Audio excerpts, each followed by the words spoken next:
Welcome back to Every Horror Film Where Horrors Forever. We are on the Halloween train, baby. Almost there to Halloween ends. Today we're talking Halloween 2018. Jeff, what's going on, man? We've made it this far. How you feeling? Man, I'm feeling better than ever. This whole review series, the whole last 10 days that we've been working at, that you guys have been following along with us it's all been leading to this newest trilogy, David Gordon Green's story of Halloween and the continuation of what we love so much. And we have hit a lot of roadblocks. We've hit a lot of hurdles, and we had some good laughs, man. We had some good cringes, and we had some good moments that we were passionate about, man. But it's all, it's all been leading to this. Whether you've seen 3 Halloween movies, whether you've only seen one, whether you've seen them all, it's all kind of come to this. And as we approach Thursday with Halloween Ends, we finally get into the 2 precursors, Halloween 2018 and Halloween Kills, the movie that followed it. So I gotta say, man, before we even get into it, this is gonna be different. This is gonna be different than the other movies because we don't have the rose-tinted glasses of nostalgia on. We've had more time to grow as a general audience, as filmmakers, as a franchise. We've been hardened. We know what we like. We know what we don't. I think you and I, through this review series, have proven ourselves as worthy of critiquing this because we're so passionate about it. I think we both have, valid points about why some things work, some things don't. So I think that we've proven ourselves as reliable sources of feedback for this beloved franchise. And we've had time to iron things out. These are reviews 40 years in the making now. So we have time to iron out the kinks, man. And our franchise 1 through 6 was rebooted once with H2O. It was rebooted a second time with Rob Zombie's remake. And for better or for worse, like it or hate it, it happened. Now, obviously, every time this franchise ends, dies, fizzes out, whatever, it comes back harder than before. Whether that's a good thing or a bad thing is to be determined. But here we are at the 3rd reboot, the 3rd attempt at making this franchise relevant. And I gotta say, man, if you want to look at it from a pessimistic view, fool me once, shame on you. Fool me twice, shame on Rob Zombie. Fool me 3 times, shame on me. So here we are at the 3rd time, man. Is it going to be a 3rd strike and you're out? Or did we finally bring this franchise back in the most successful way possible? Or are we going to fail and this beloved character and this IP has to get locked away in the vault for a minimum of 15 years? I think we're about to find out. Yeah, so we're gonna find this out and give our thoughts and opinions on Halloween 2018. Just a couple of precursors before we get into it. I know for me, and I'm pretty sure for you as well, I could be wrong though, this is the first time I've ever seen a Halloween film in theaters. Is that correct? So this and I think a lot of us watching these reviews, 2018 or Kills, was the first time you ever saw Michael Myers in theaters, because the age group. Yeah. 40 years. How many of us are 40 years old right now? So it's first time I ever seen Michael Myers in theaters. That holds a very special place in my heart. Yeah, absolutely. Me too. And I was extremely fired up and I was very, very passionate. And I remember when they announced this back in like 2016, 2017, whatever it was, we were ecstatic finally getting to see Michael Myers come to the big screen for the first time. And I got to tell you, in my opinion, they delivered. I like this movie a lot. This is a very, very, very solid Halloween movie. Is it the best? No. Is it the worst? Absolutely not. Did they get some things wrong here and there? Yeah, but for the most part, to me, because we don't know what happened in Halloween Ends, and despite what you think about Halloween Kills, If they were only going to make one more Halloween movie to last forever, it could have been this movie, because this was such a well-rounded, solid film that they did so many good things. And Michael Myers he's perfect in this film. We can talk about how old he is and how they retconned his backstory, whatever.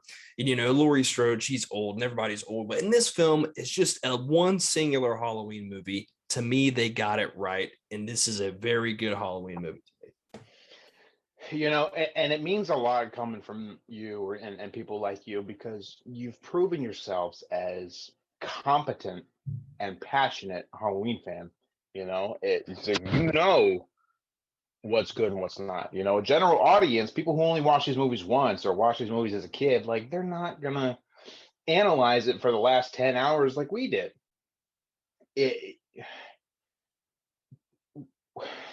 I'm trying to put this into words because, like, you have some very dedicated Halloween fans that want to see this happen.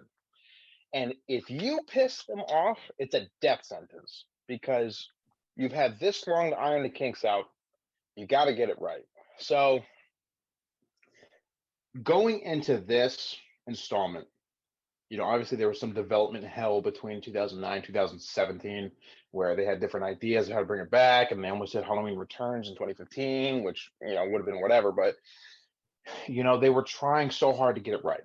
And it's only fair that we judged this movie and this trilogy, as it turns out, harder and more strictly than we do any other Halloween movie.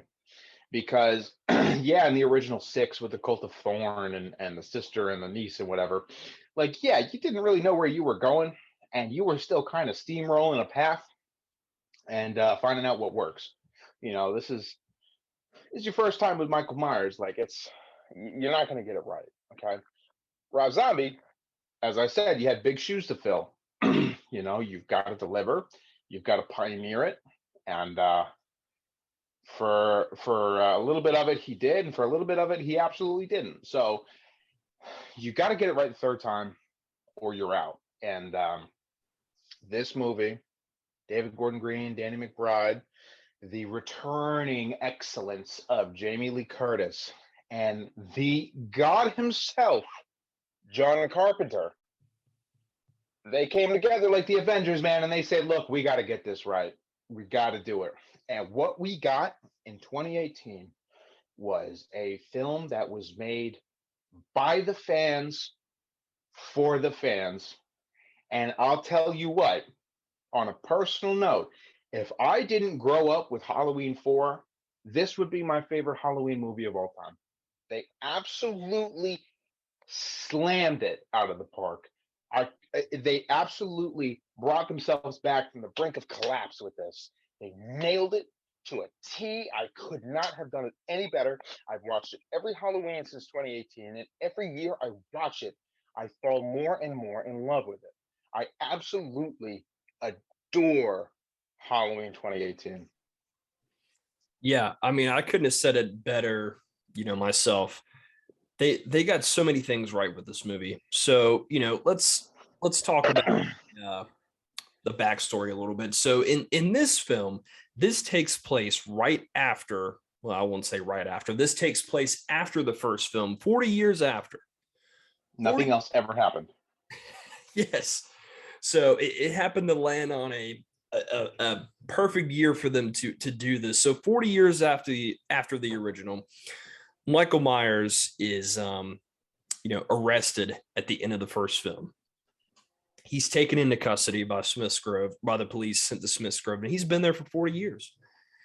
And Laurie has just been living her life, just so cooped up and so so crazed by this idea and this experience that she had with the boogeyman, and she just has never been able to get over it. Her life has been consumed by it. In Halloween H2O, she is still consumed by it, but she's been able to go on and live a normal life.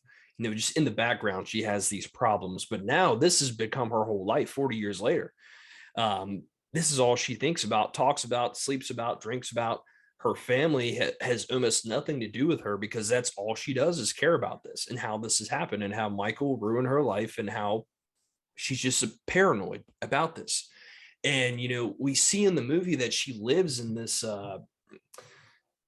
crazy like gameland type area where it's just in the woods, and it's just this house, and it's got lights everywhere, and it's got guns, locks, and traps and all this stuff. I mean, she is like down to the T. Like, I am waiting for him to break out. Not even saying he's going to break out, because it's been 40 years. What makes you think it's going to happen now? But she has been waiting and preparing for this night for so long. Now, that being said, I want to ask you. I know me and you are more fans of the sister timeline, the sister angle, than being related. Were you okay with them retconning all the other films and saying, hey, they're not related, this just comes after Halloween 1? What was your initial thoughts and what you think now about that retcon? So for those of you who aren't fully aware of the gravity of the situation with this reboot, H2O, it takes place after Halloween 2, where Laurie thought he killed him at the end of Halloween 2 in the fire, and she went on living, but she didn't realize he was still alive. This 2018 erases everything that we've talked about except for 1978. Now, remember that the reveal that Michael Myers was Laurie's sister didn't come until Halloween 2. So in 1978, it was never even thought of that they were related. So thus, the reveal never happened. They are not related. Michael Myers is not Laurie Strode's brother. Laurie Strode is not Michael Myers' sister. Everything that we've talked about is gone, right? And so the gap between 78 and 2018, that 40-year gap, she's been living with this PTSD, and she's bunkered down in a fortress, and she's made her whole life about the idea that this random no-name boogeyman that she has no personal connection to might come back for her. Now, I'm going to be honest. This is something that they clarified in the trailer for 2018 about him not being her sister. Their explanation was someone just like theorized that, like, to make themselves feel better, but they're not related, never were. I was apprehensive about that. I wasn't sure about that because my whole idea, and even when the credits roll in this movie, was, okay, if they're not brother sister, what's he doing? What's the point? Why is he going after Laurie? Why is Laurie so obsessed with this? She's just some random survivor, right? So what's his personal attraction to Laurie? And if there's not one, why Haddonfield?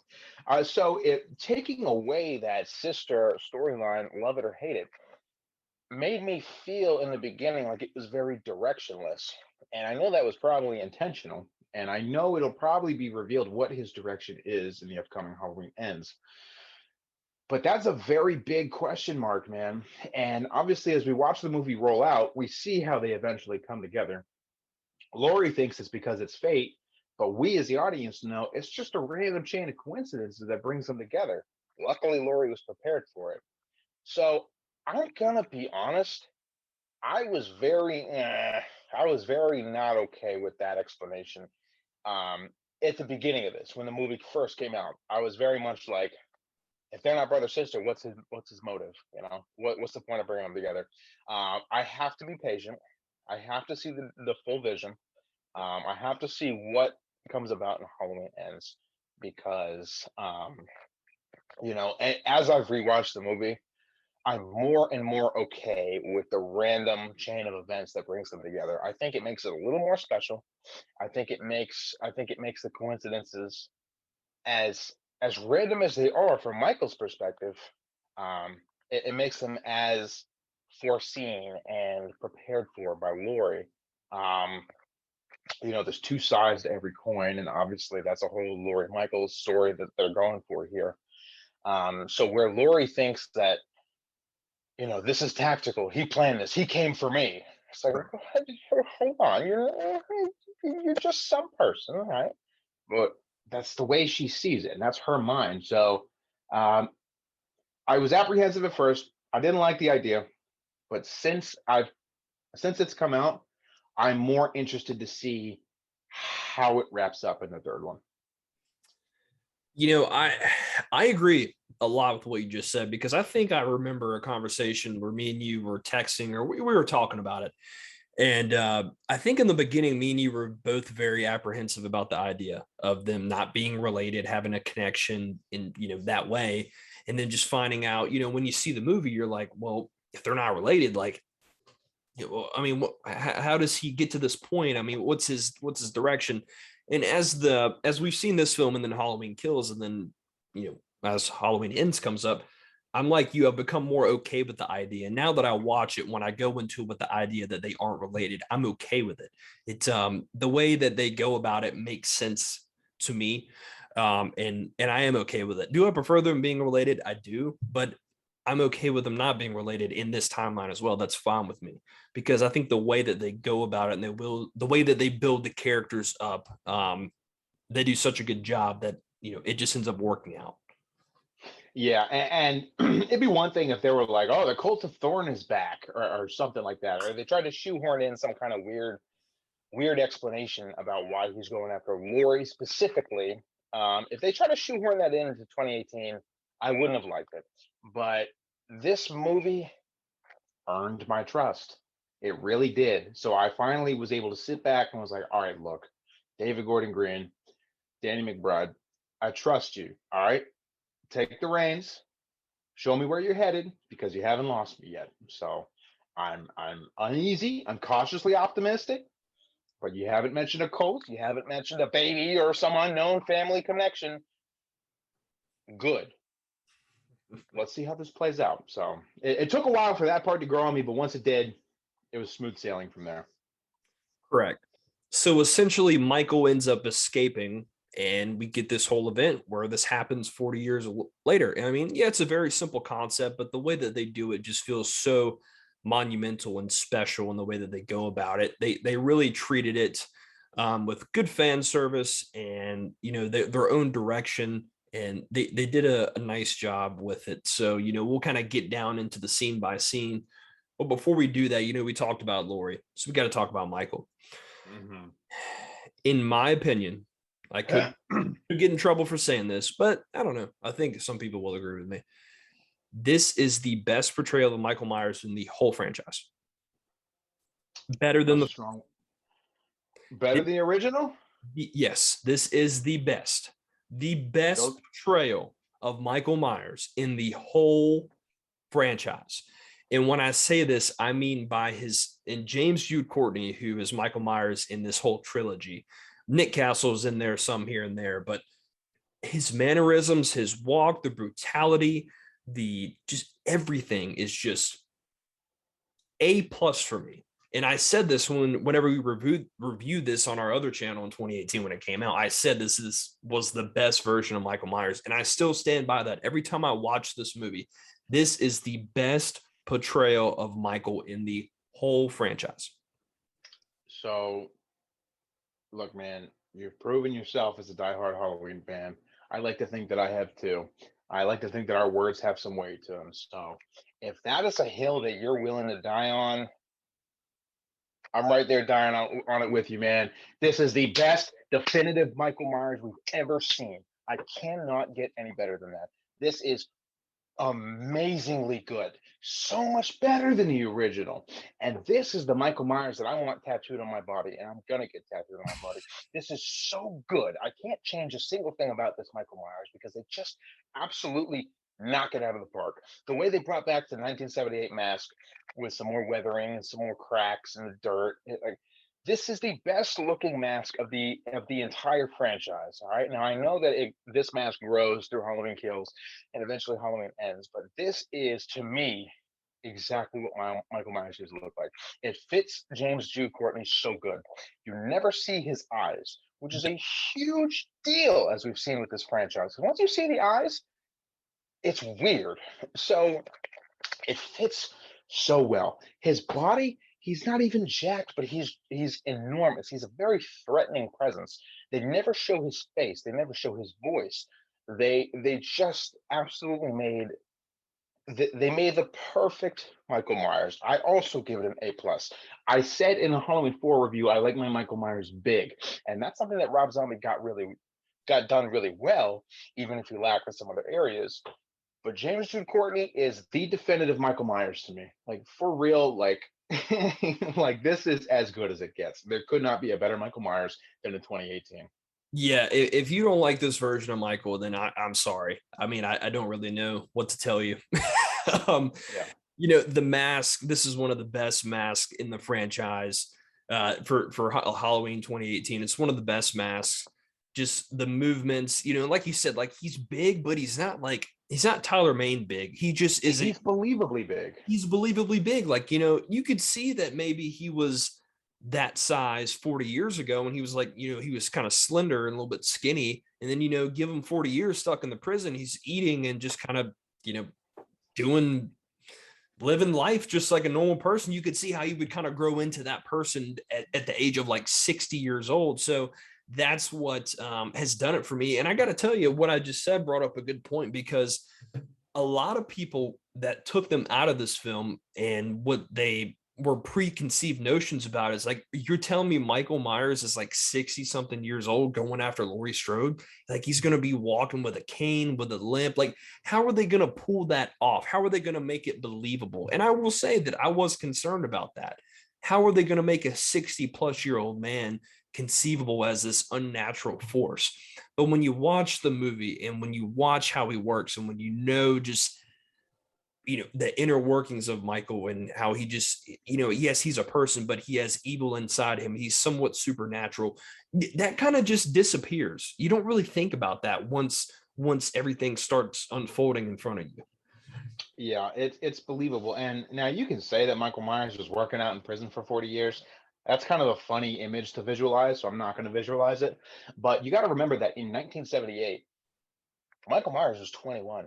He was 21 years old. He was a kid, back in 1978. So I don't know about you, but I can confidently say that my body at 21 was not accurately representative of what I'm going to look like when I'm 40, right? Like you're not done growing. So we have to, if you get hung up on his body size in this, I don't know what to tell you, man.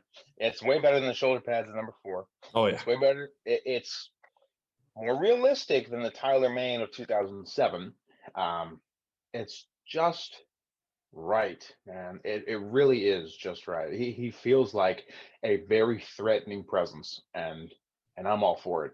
Yeah. He's super threatening. And that's what they got right in this film, is that Michael Myers is scary in this movie. He is, Mhm. you know, and that's what a lot of Halloween films did not get right. They couldn't get the proper formula where, let's say for H4 and Halloween H2O, the stories are good, the characters are good, but they don't get Michael right. In other films, Michael is right, but they don't get the story or the characters right. So you've never been able to have that balance since the first film, really. So now you finally have that where the story is good enough and you have like we said, like we think the definitive version of Michael. You've already got half the movie right if you get him right. Yeah, and I'll take it a step further, and I'll say Michael himself, the depiction of that character is a 3-point system. You got to nail 3 points. You got to nail the mask, you got to nail the movements, and you got to nail the body type. You can nail 2 out of the 3 of them, like Halloween 4 did. Well, I guess Halloween 4 only nailed 1 of them because we didn't like the mask, we didn't like the movements. Well, I didn't like the body type either. So I gotta go back and re-edit mine, I guess. But no, like Halloween 5, like the body type was good, but the mask sucked. H2O, like the body type and the movements were good, but the mask sucked. Like you gotta. It's a 3-point system, and the only one who's ever nailed all 3 is the original. And I guess a case can be made for 2007. Other than that, we've never had all 3 points nailed, on top of the story being nailed and just everything else. So this one got it right. The mask is fantastic. I want $1,000 replica of that mask in a glass case on my desk right now. I want, I want every Michael Myers to be that big, and he's not ripped. He's not WWE size, but he's good, and his movements are believable. They've I know that he's a grown, mature figure under there. And even when they have Nick Castle put the suit on, dude, it's the cherry on top, man, because you can't get the movements wrong when you got the original guy who established them. So, man, I can't say enough good things about the way Michael Myers is portrayed in this movie. It's so perfect. Yeah. Every time he's on the screen, like you have to watch. It's that Yeah. good. So A+ there for me when they did that. So let's talk a little bit about the movie here itself. So we start out with this opening scene where we've got these two podcasters, me and you, who go and visit Michael 40 years after the events of the first film. And Michael's getting ready to get transferred from Smith's Grove to Glass Hills, what they call it. And they these podcasters, they want to I will say that that is just a small nitpick of mine. I feel like maybe in like 10, 15, 20 years, like they might be like podcasts, like what's that? Like, will that still be a thing? Maybe they should have just said reporters, journalists, I don't know. But you know, they're trying to go and talk to Michael to see if he'll speak before he gets transferred, and they want to meet up with Laurie Strode. So they go to this they go to Smith's Grove, and they're met by this guy named Dr. Sartain, which we will get into his character. He is essentially the new Loomis in a way. He is the protege of Loomis. He studied all his stuff. Michael became his patient once Loomis passed away. So these podcasters are there and they want to talk to Michael. So they go outside and they're in this courtyard. And this is, I love this opening scene. To me, in the theaters when they did this, it really got me invested. They do this scene where they're walking up to Michael, and it's this guy and this girl, and Aaron and I can't remember her name. So they walk up there and they're talking in their microphones, and they're trying to get a reaction from Michael. And we see him standing in the courtyard, just like chained up. And you know, I think like they show him, but they show him in a way where you don't reveal, you just see like the back of his head. You see he's an old man. You see that he's got gray hair. And but that's okay. You're not revealing his face. You're not revealing too much. And they step up and they talk to him, and they're trying to get a reaction. They're not getting anything. And then they say, you know what, we got something for you. They pull out the mask from the original. The mask. They said they borrowed this from the Attorney General's office. Now, I don't know about you, but I don't know how many people would, attorney generals or police offices, that would be willing to give up a mask like that to some reporters. But damn, they had some connections because they were able to get it done. They pull that mask out, and you get this quick scene where you just see Michael. He just kind of like wants to turn his head, but he doesn't. They kind of see the side of his face where he had the fucking eye. Yeah, where the eye was poked with the curtain rod or whatever. And you're building up, and they have the suspense in the music, and they're just, all the other patients that are outside, they start to like kind of make noises, and they feel it. And he has this feeling, he's like, the mask is behind me, I know it. He has this connection to it. And I just love that buildup. They do such a good job in that opening scene of establishing the immediate connection of Michael to his mask, and it works. Yeah, it gives you the idea that there's some kind of supernatural sense that Michael feels a connection to it, and even the podcaster addresses it, and everyone in the courtyard starts going nuts about it. I have a theory about that scene. I think that scene is more important to this trilogy than we realize, and I'm going to talk about it a little later. But that was an awesome opening scene, man, and it gives you the chills. It establishes so much, and they don't break the cardinal rule of the Halloween movies, which is you can't show Michael Myers' face. So you see enough to where they got the continuity of the eye damage right. But man, I like that opening scene. I'm crazy about that opening scene. It gives me chills, man. It's great that they got the continuity right, because so many other Halloween films have not got that simple thing right with the eye. Despite being, I know this film only takes place after the first one, so they got that right. Other films, Michael's been shot in the eyes. He's been, you know, all this stuff has happened to his eyes, and they never depict it in any other film really. And in this one, they do. So shout out to them. They did a good job on this. And that it's just another case of them doing their homework. Like I said, man, David Gordon Green, Danny McBride, this movie was made by the fans. So they did their homework. They studied. They got it right in every way they could. Correct. So they do a good job, and they're building up in that scene. And Aaron, the reporter, he's like right outside the box of where he's supposed to be, and you got Dr. Sartani's in the back, and he's kind of intrigued by it. Normally, I feel like they wouldn't let people get that close, but we figure out later on why he's so intrigued by Michael, not in the way that Dr. Loomis was intrigued, but in a different way. So that suspense builds up, and he doesn't say anything, and then it cuts to the opening credits, and you get that Halloween theme song. It hits. It's great. They brought John Carpenter back to do the score for this film, and I got to tell you, he hits it out of the park. That 2018 soundtrack, I still listen to it every October, especially around the day of Halloween or close to it. You want to play some Halloween music? Turn that soundtrack on and just play it on shuffle, because that is some grade A John Carpenter music.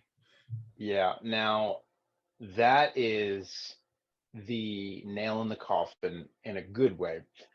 Bringing John Carpenter back from, his absence.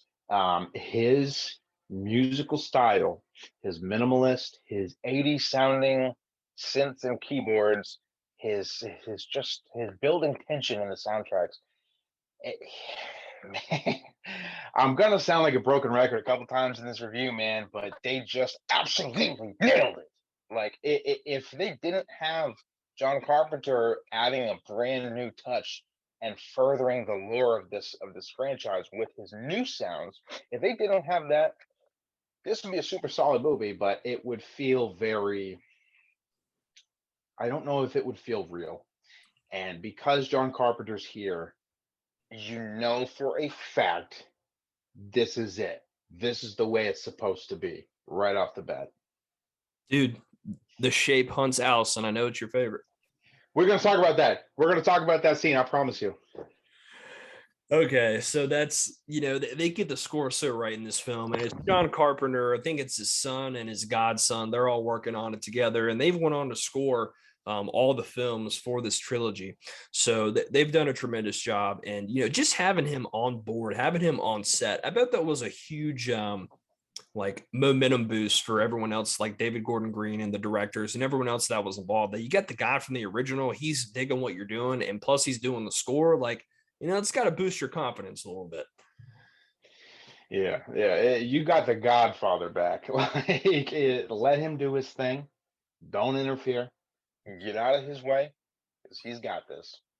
Exactly. So we get that opening scene, and we start out with this new set of characters.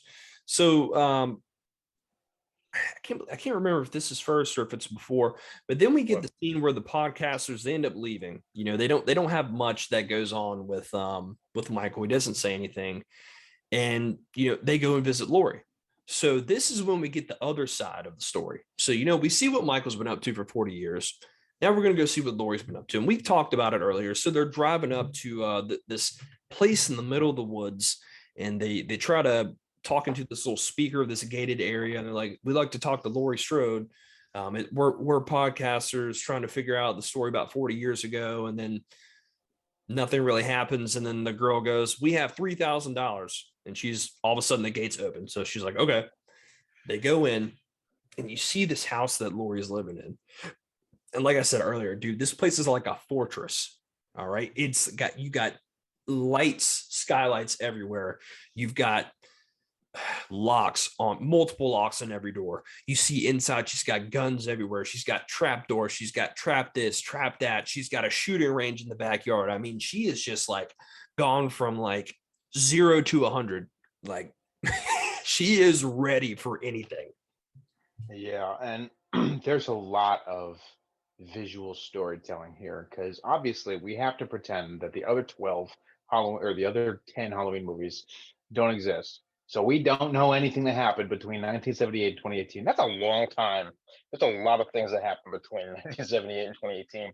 So immediately you get these establishing shots of this doomsday prepper Laurie, who is just absolutely ready for the boogeyman to come back.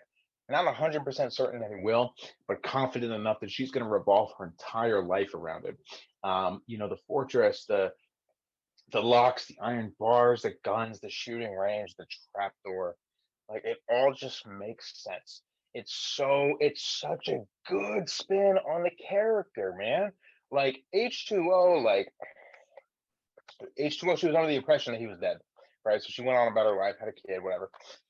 You know, 2009, that person who claimed to be Laurie Strode went off like a drinking binge and just completely derailed, right? But this one, the Doomsday Prepper and the old fashioned technology, she just feels like she's a shut in, and it just feels like she's blocked herself off from the world.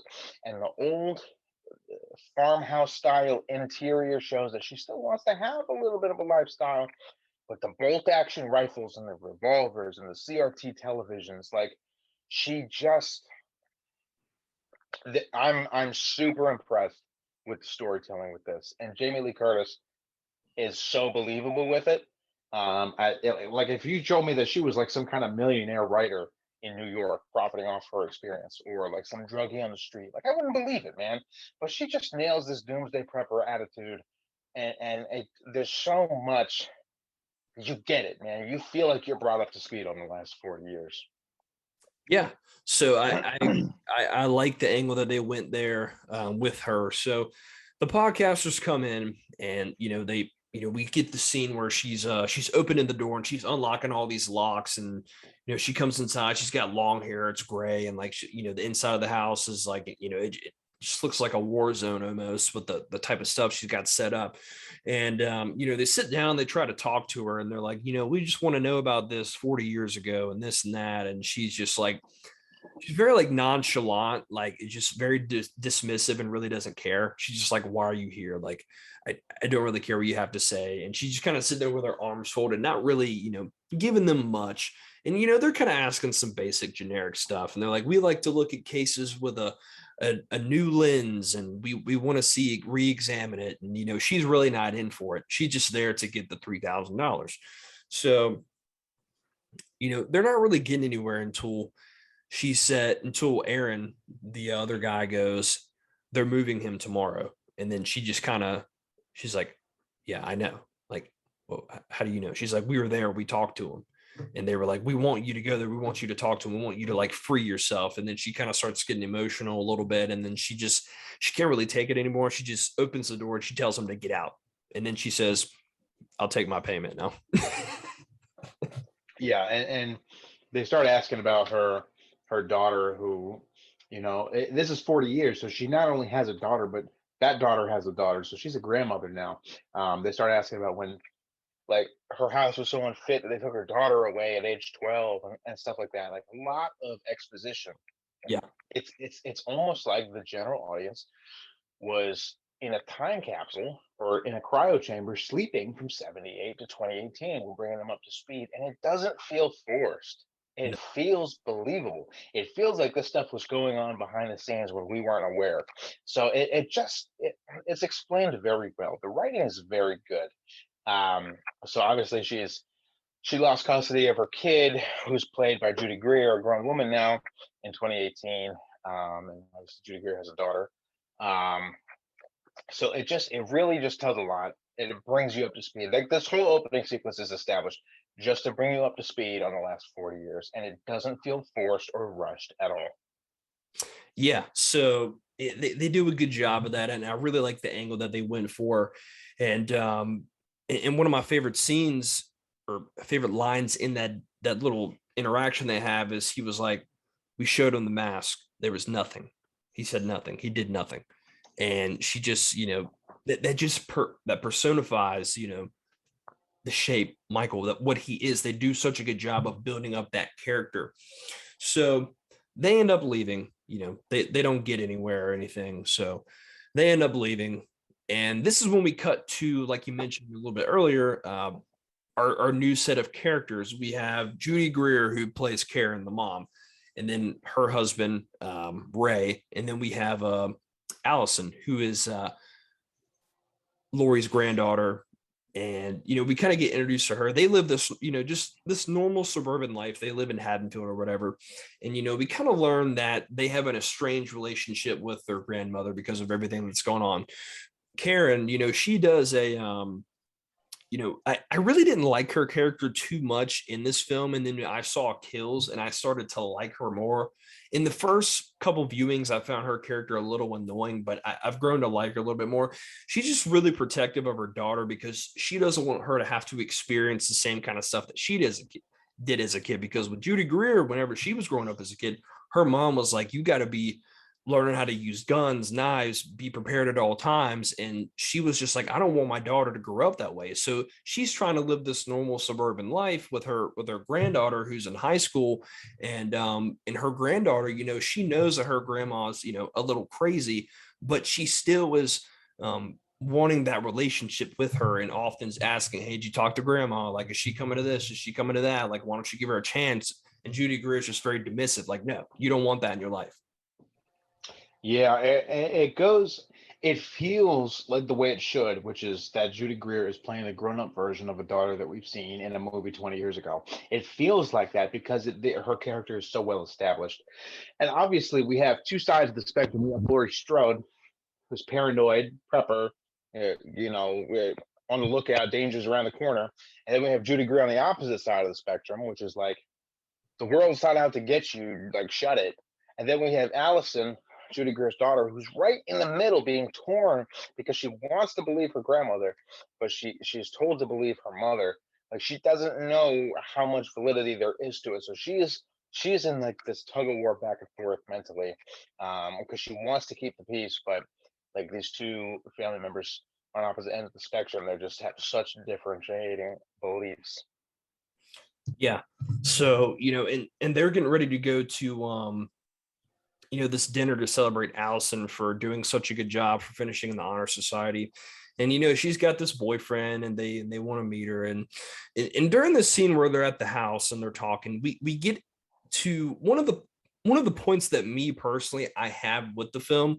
And it's not as bad the more I watch it, but when I first saw it and still when I see it, I cringe just a little. Is the guys that wrote this, they've mostly direct a lot of comedies, so there is some humor injected into this movie and this trilogy, which I'm fine with there being some good solid humor to break up the monotony of everything being so dreary and scary. But we get the dad and he's telling dad jokes.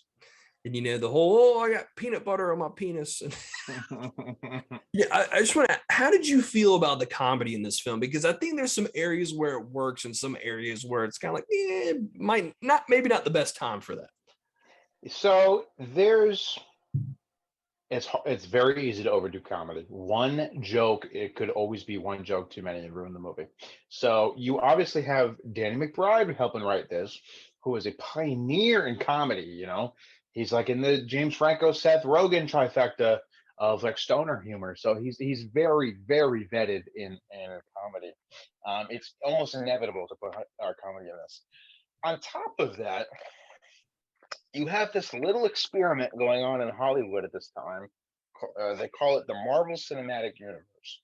And in this little experiment, they have a joke every 5 minutes in all 30 something movies that they got.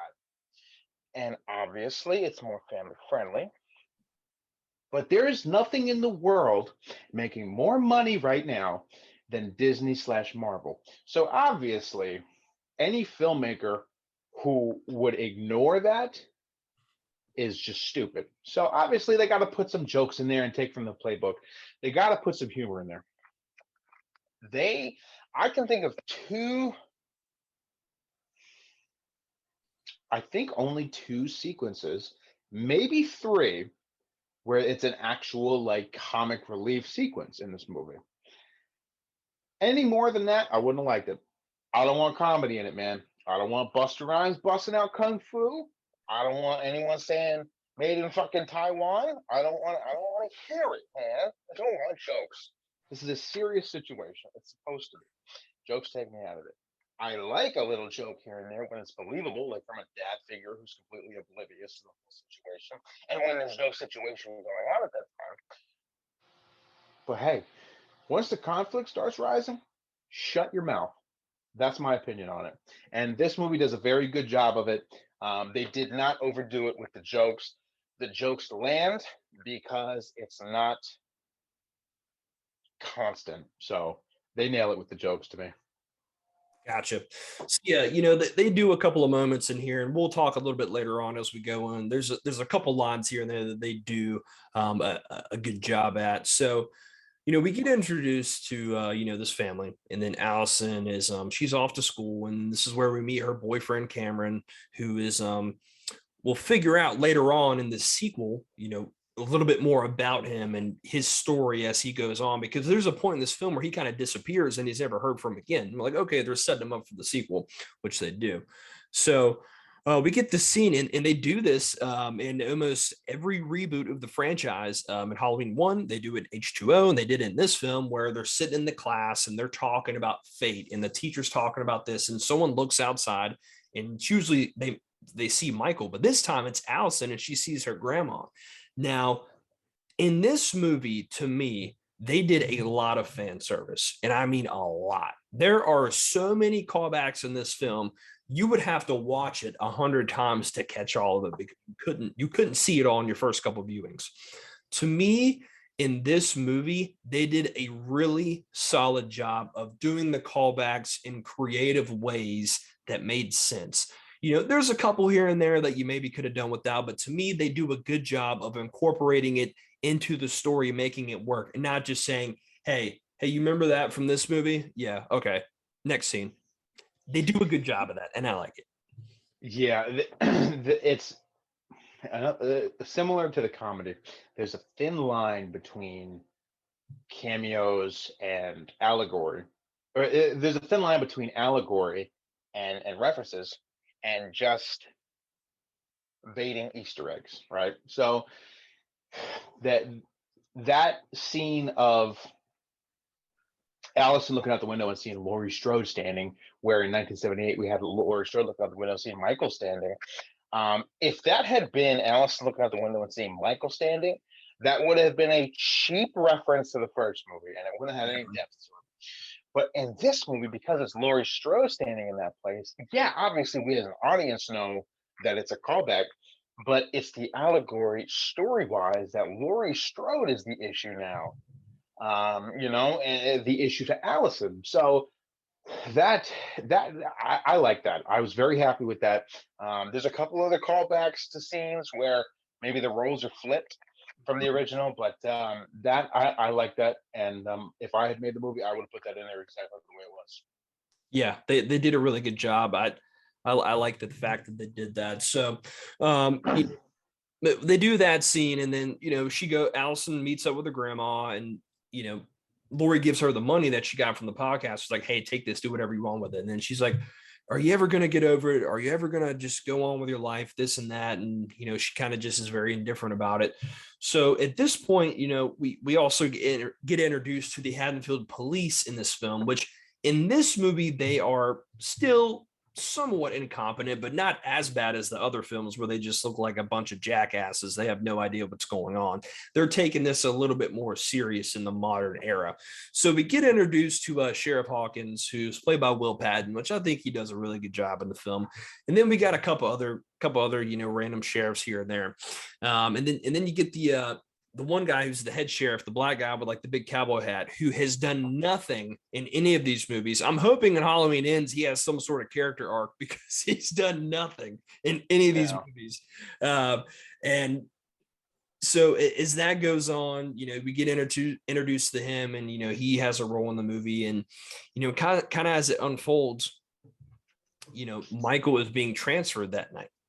So, we get the scene where, they're loading up on the bus. They're getting ready to transfer him, which I don't know how prison transfers work, but to me, the fact that it's going down at like 7 p.m. on like a Friday night, it just seems like a very odd time to me. Wouldn't you want to do that like during the day with multiple cop cars like surrounding the bus, as opposed to just this one bus hopping on there and driving around?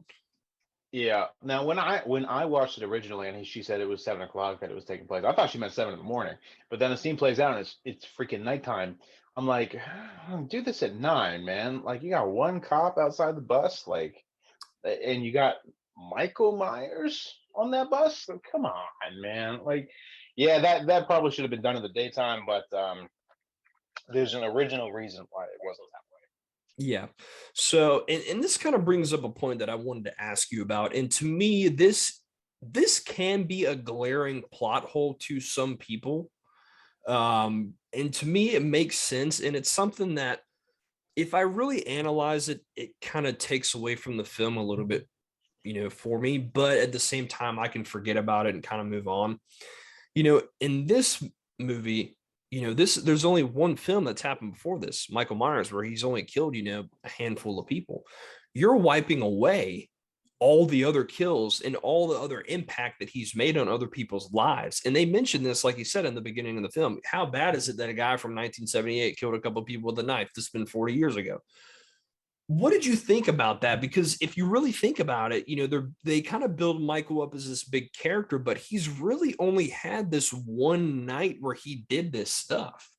What's your thoughts on that and how they portrayed that? Was that a big problem for you, or? It's tricky because you're right. I mean, 5 murders in 1978. I mean, let's be real here because we're talking about a fictional movie.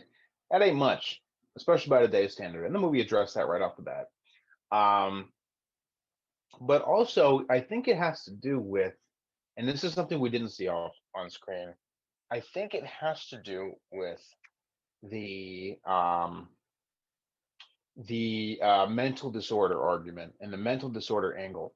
Obviously, Michael Myers, when they arrested him and he stood trial, obviously he wasn't fit to stand trial. Dude wasn't, I'm gonna imagine, wasn't talking. So clearly he's, by way of insanity, sent to Smith's Grove instead of jail. Um, and he becomes property of the state. And he gets Dr. Loomis to watch over him, and then Dr. Sartain. Like, there's a lot of explaining to do about why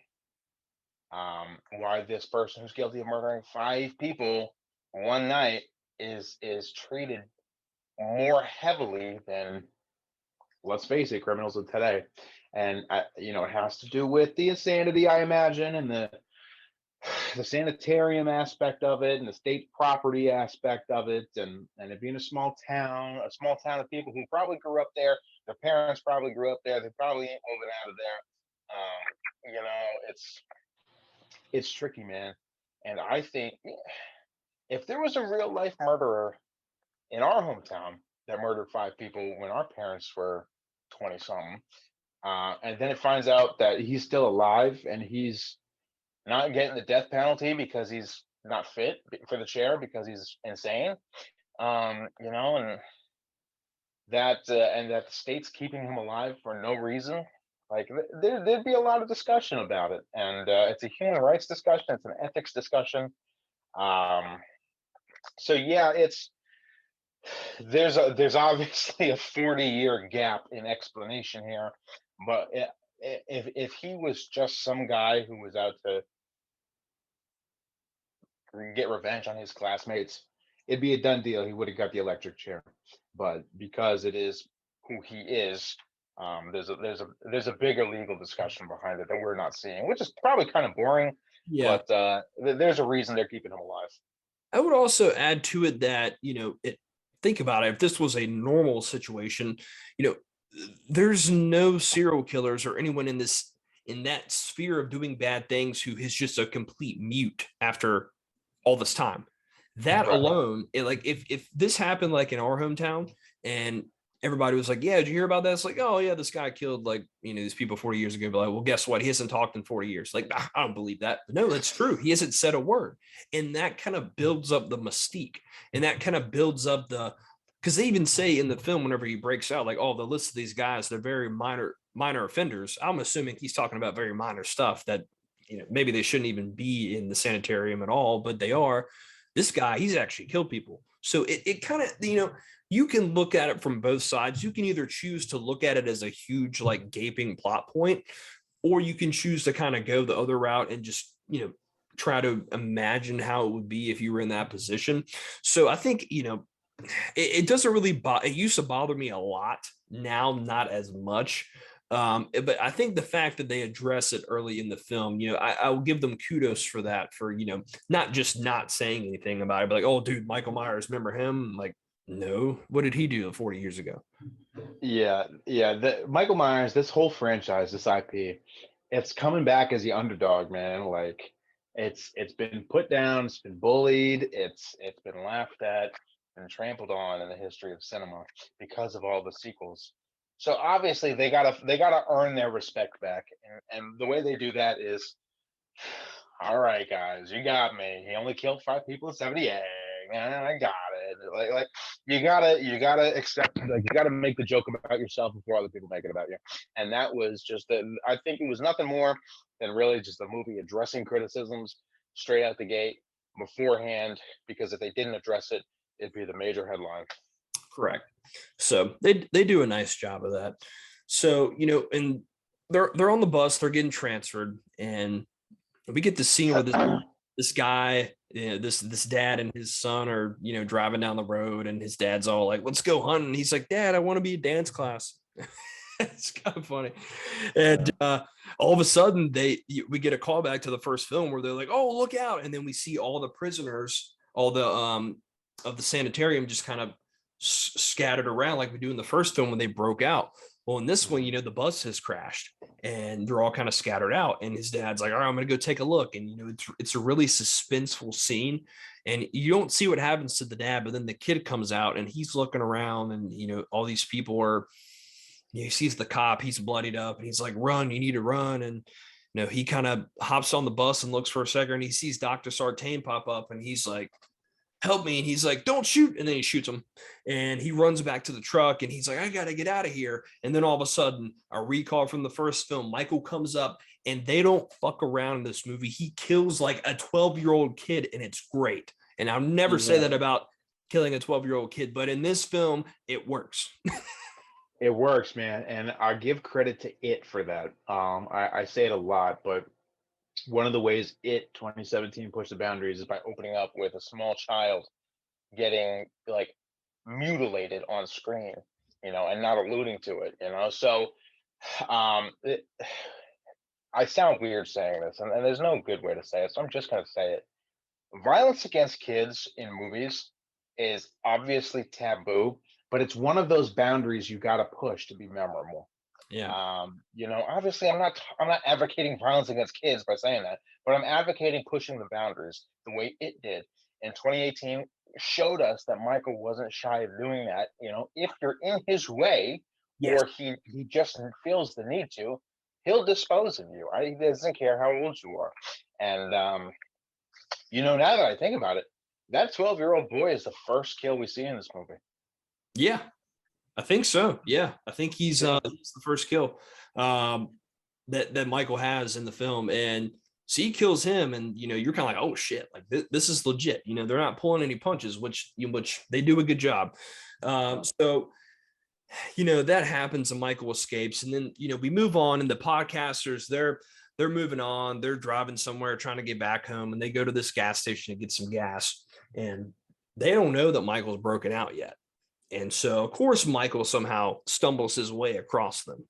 And they do such a good job of, the podcasters, just being kind of unaware of what's going on. And they have Michael's mask in the back of the trunk. They have it with them still. And, he makes his way to this gas station where they're at. And we see him in the background. We know where they're in the store, like, hey, where's the bathroom? He's in the back killing this mechanic. That's where he gets his jumpsuit. Callback to number 4. There's so many good callbacks in this film. I mean, you see them, but it's not so like obvious to the eye of what's going on. So they do a good job of that. And I love this scene, man, where the girl goes in the bathroom, which is a callback. I sound like a broken record. Callback to H2O. And she's in there and she's trying to find a place to go to the bathroom. And, she finds a one stall. All of a sudden, door gets kicked in. She kind of sees this guy walking, we see the bottom of the feet and, trying to get in. And I never really noticed this until I've watched it a couple times. if you really really look, you can see him peeking like through the stalls, and the Mhm. fact that you can see that makes it actually really scary. And there's even been people say that he's smiling. I don't think he is, but you see him peek through, and then he does that scene that was in the trailer where he puts his hand over the stall and drops the teeth of the mechanic. Dude, that is a kick-ass scene. I love that. Yeah, yeah, it's very good at establishing like this is not the Michael Myers we remember. Like this guy's methodical. This guy still likes to play with his victims. But this guy's brutal, man. Like brutal's the best word for it. Like he is not to be fucked with, that's for sure. So obviously she gets it in the bathroom. Aaron tries to come in and like he immediately off the bat he's like, Michael, what are you doing? Because he knows Michael from earlier. And he just gets destroyed against the wall, and she gets killed, man. And then he gets to the trunk of their car where they're leaving. They still have the mask in the trunk. Um, and they get the scene of him opening the trunk and him masking up for the first time since 1978. What did you think about that scene? Oh man, when that happened in the trailer, I was so pumped, and in the movie, it was great, and just to see him grab that mask, and it just worked. And it's in broad daylight too. It makes it funny. Like there had to be someone passing by, like, what's that guy doing back there? I don't know. Whatever. It's Halloween. Yeah. Now, think about this, man. How many movies of the 10 at this point, 11, have we seen Michael acquire the mask? This is the fourth one. We had number one where he grabbed the mask from the shelf. Mhm. Number two, he already had the mask. Halloween 4, after 10 years, he goes to the store and gets a different mask. Correct. Five and six, he already had a mask. H2O, he already had a mask. Resurrection, he already had a mask. Rob Zombie, obviously, it shows a different origin of how he got the mask. But this is the fourth time we've seen him on screen get the mask and suit up. And I think the absence of that kind of scene in those other movies like Resurrection and Six, um, in a weird way, just makes it weak. There's just something powerful about seeing Michael suit up like Iron Man, and Yeah. it's just something good about it. It's great because he's like, because they were taunting him with it earlier, and he's like, I'm coming. That's my mask. He's like, you can He fuck got it. this. Like, I'm Yeah, coming. And so he puts that thing on. And I bet it smells absolutely great when he puts it on. horrendous. So at that point, you're like, dude, he is back. So yeah, he's making his way to Haddonfield, and at this point, we've got the the family and Laurie, she's still kind of stressed out, and then we get the cops. They respond to the situation. Essentially, later they responded that night, and that's when Hawkins goes, and we find out that he was there that night whenever Michael was arrested, which we will find more out in Halloween Kills about that. But we get the scene, where he's talking to the sheriff, and like I said earlier, it's like, oh, there's something wrong with this bus crash. He's like, all these other people are minor offenders, but this guy, look, this is Michael Myers, just 40 years ago to the day. And then the guy's like, what are we gonna do? Cancel Halloween? And I'm like, yes, Well, yeah, basically. you should. Yeah. So, Michael makes his way there, and Lori kind of finds out what's going on, and she's hinting at the situation, and she's starting to get, kind of fired up. And she's like, oh my God, the bus crash. I know he's out. Plan is in action. So at this point, Allison and her boyfriend, Cameron, they're out at the school dance, and they're having a good time, and they're dancing and stuff. And then get the scene where he ends up kissing this other girl, and she sees it. And it's important because they get in an argument, and he takes her phone and throws it in like this like pudding or cheese dip. I don't know what the hell it is. So her parents are trying to get a hold of her to let her know what's going on at the dance, but they can't because her phone is no longer in use. So Well, let me cut you off because you forgot a very important scene in this movie. I'm sorry. I try to keep all of them together. Go ahead. You forgot Michael's first rampage in 40 years. Oh, dude. Yes. Thank you. Ooh, that's a good scene, man. Go ahead and talk us through it. Man, so obviously we talked about James Ducourtney being Michael, but for this scene, this tracking shot of Michael stalking through a neighborhood, his movements look ever so familiar because in that mask is Nick Castle, the man himself who played Michael 40 years earlier. So he's stalking through this neighborhood, man, and this tracking shot that does not cut at all follows him house to house to house where he's picking out victims, killing them in brutal ways, visiting the house. It's like he's getting a high off of it, the way he's just moving from target to target. We never see that before because it's always like scene, murder, next scene, murder, next scene. But this tracking shot is the best possible way they could have done it because it just shows like a literal rampage on screen. He's just like, yeah, this is good. This is good. What's next? Next house. Next house. Like he's moving along, man, and he's killing these people. And you get the question mark scene where in the middle of this tracking shot, you hear a baby crying upstairs, and he walks over to the crib with a baby, and you're like, I know everyone in the audience, myself included, was like, Yo, is he gonna do it? "You gonna do that or what?" He doesn't, which is another strength about Michael in this movie is he doesn't kill everyone he can. You know, some people literally walk into him before he gets in this house, and he doesn't kill them. He doesn't kill the innocent baby who's sitting there. So it just really hardens the question mark on, okay, what is the motive here? Like how does he pick targets? Because he's just going house to house and getting anyone who's alone. So this tracking shot, Nick Castle in the mask, trick or treaters running rampant all through the downtown street. It's and him walking up to the porch at the last house, looking in the window, getting off the porch. The camera doesn't move, but you see Michael walk up the alley, like almost off screen. Like, and then the timing's right of him walking in the house and he stabs it right in the throat. Dude, absolute perfect scene. One of the most, I probably the most perfect scene in the entire franchise, I think. It's so, Man, they nailed it, man. I feel like they took this 5 minute section and they showed it to a board who was at greenlighting films and was like, watch this scene, tell me what you think. And the board was like, do that. do that. Yeah, I'm so glad you brought that up. That scene there is perfect. And again, there's so many callbacks in that scene. There's, the scene where he's walking and there's no camera movement, and then he picks up a weapon from the and he walks in the kitchen, and the lady, she's dressed up just like the older woman, Mrs. Elrod from Halloween 2, and he kills her. And then he just gets so many good callbacks. And then the kids that he runs into in the street, they've got the Halloween 3 masks on. I mean, it's perfect. And like you said, he kills when he needs to, because let's just say, he can kill whoever he wants. But, these little kids run into him. They're not involved in what he's got going on. So he doesn't feel the need to just kill these kids in the street. He's like, okay, whatever. I'm going to keep doing what I'm doing. And that's great. So he moves on, and he's just going from house to house, just doing his thing. And I love the part where he just goes to this one house, looks in, he's like, okay, there she is. Camera does a movie, just walks in, walks out, slams her head, and just right through the throat. I mean, it's perfect. That if someone said, show me Michael Myers in like one scene, I would show them that scene. It's that good. It's just another case of this movie being made by the fans for the fans. I feel like this scene was given to the fans as a visual dessert.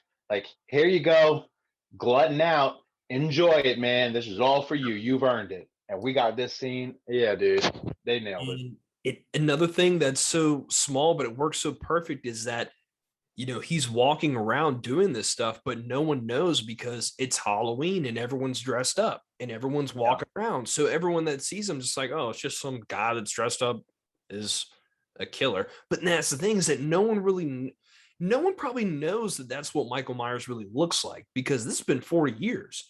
So it's not like they're just selling his costume and he's been in multiple sequels and like, oh, this guy, he's a famous killer, like we can make money off his likeness. He did this one time for a couple hours in one night, and that was it. And the people that are probably around there, they probably don't even know. They know, but they don't really know. So he's not easy to detect, which is great. Yeah, exactly. Nobody trick-or-treating right now was there.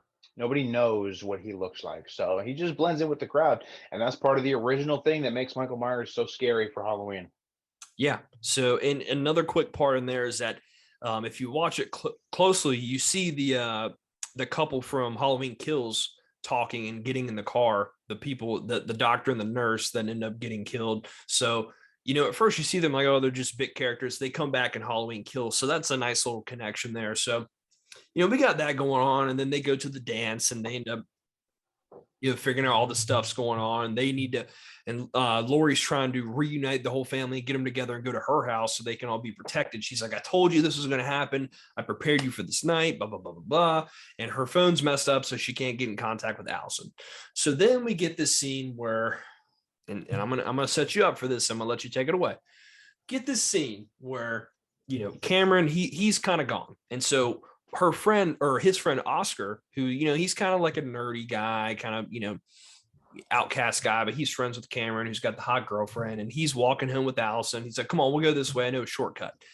And then, he's kind of, he thinks he's making his move or whatever, because they broke up, and, he tries to kiss her, and then she freaks out and she's like, you're on your own, blah, blah, blah, blah, blah. So they're cutting through this backyard and this happens, and she blows him off and she hops over the fence and leaves him. At this point, I'm going to let you start to speak. Go ahead. So obviously he's sitting there on the ground, half drunk, and he sees who he thinks is the neighbor who owns the house. He's like, "Hey man, I'm sorry for trespassing and stuff like that." And the motion lights go off, and they come back on, and Michael's not standing where he was. And the guy's like, "Oh, where'd you go?" And now Michael's over here by the house, and he's just standing there staring dead ass into the camera, like just staring. While the lights are on, he's like, "All right, dude, I'm leaving." Like, and then the motion lights cut off. And if your TV is set the right way and it's bright enough, you can tell Michael is still there staring at the camera. You can just faintly see the eye holes the whole time. And he's like, "Dude." And then by the time 10 seconds later, when the motion lights come back on, he's still standing there. But the millisecond the lights come back on, cut, he jumps and he attacks the boy. So obviously he starts running. That whole sequence gave me chills, man. That scene of him like not centered on camera, but like down here kind of where it's just like staring at the camera with his expressionless mask. Oh, so good, especially when you can see him in the dark staring. So obviously the kid's trying to climb over the iron bar gate. He's screaming. Allison's like, "All right, stop playing around." Starts coming back. And he gets killed, man. He gets an iron bar through the jaw. Motion lights go off. Allison gets back. She's like, what's going on? The motion lights come on, and she sees the bloody kid there impaled in the bars. Let me tell you something. Let me tell you what happens right now. Tell him. When I was in the theater in 2018, first time seeing this, up until this point, we're about halfway through, maybe a little bit more than halfway. I was like cautiously optimistic. I was like, okay, this is cool, but so was Rob Zombie's movie. Are you going to pull the rug out from underneath me? What's going to happen, man? Because I really want to get into the rest of this, but I feel like something bad's coming, filmmaking wise, because the first half of this is super solid. The score that plays at this scene, when the kid's impaled in the bars, the track's called "The Shape Hunts Allison," is without a doubt the hardest movie score of the last 15 years. And I am not putting that lightly. I can't explain to you how good this score is without just saying, as soon as the score started, I felt my heart stop. And what sounds like a brand new iteration of the Halloween theme with a really high pitched keyboard starts playing in this melody that we've never heard before. And then as Michael walks on screen from behind the gate, you get the dirtiest, loudest, grungiest, most threatening and off-putting guitar strike I've ever heard in a movie soundtrack ever. Yeah. This, at that exact moment, when she screams and the realization on her face that the boogeyman is real and he's here, her scream and her running as fast as she can with that guitar strike, and then it cuts to her on the street, still booking it. You don't see where Michael is, but you hear the guitar strike again as this organ's playing. At that moment, my heart started going probably about 150 beats a minute. I was like, oh, we're in this. We're in this. This is it. Like, it took off from there. That is the strongest movie score I've heard in years. Now, I put that on my workout playlist. I put that on my road trip playlist. I put that on my Halloween playlist, obviously. That is, without a doubt, aside from the original theme, probably John Carpenter's best sound he ever made. It's so good. Go look it up right now. 2018's original soundtrack, The Shape Hunts Allison. It's one of the most streamed. It's so beautiful. I can't even explain it. It's part of the reason I started really producing hip hop beats, because I wanted to make something that felt that good. It's just, I can't say enough good things about it. It solidified it for me.